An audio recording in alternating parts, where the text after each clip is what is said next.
बिस्मिल्लाहिर्रहमानिर्रहीम। अस्सलाम वालेकुम। मैंने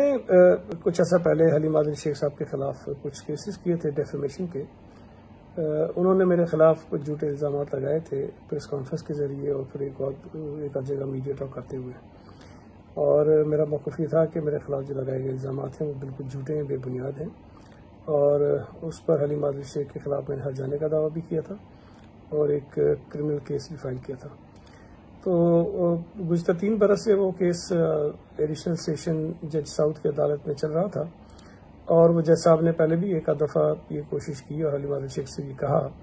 कि आप इस केस पर अपने जो इल्ज़ाम हैं या तो साबित कर लें, बेहतर है कि इसको आप रजामंदी से आपस में कंप्रोमाइज़ करें और इस केस को ख़त्म कर दें।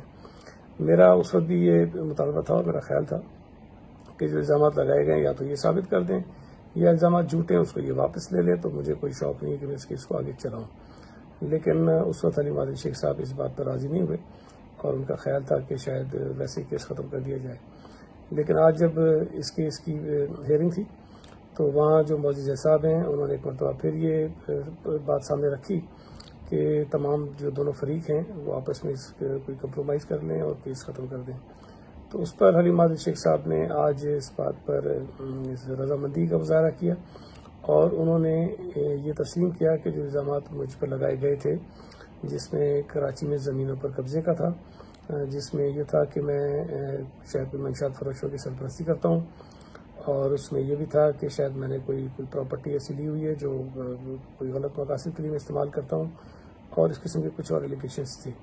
लेकिन आज उन्होंने अदालत में ये तस्लीम किया कि वो जो एलिगेशंस लगाए गए थे वो गलत हैं और वो अपने तमाम इल्ज़ाम से दस्तबरदार होते हैं और मेरे खिलाफ जो इल्ज़ाम थे उसको वापस लेते हैं। लिहाजा जब उन्होंने ये बात तस्लीम कर ली तो मैं ये समझता हूँ कि अखलाकी तौर पर उस केस का कोई जवाब बनता नहीं था, और मेरे ऊपर जो झूठे इल्ज़ाम थे मैं उसमें सरखुर हुआ और मेरे खिलाफ जो इल्ज़ाम थे वो गलत साबित हो गए।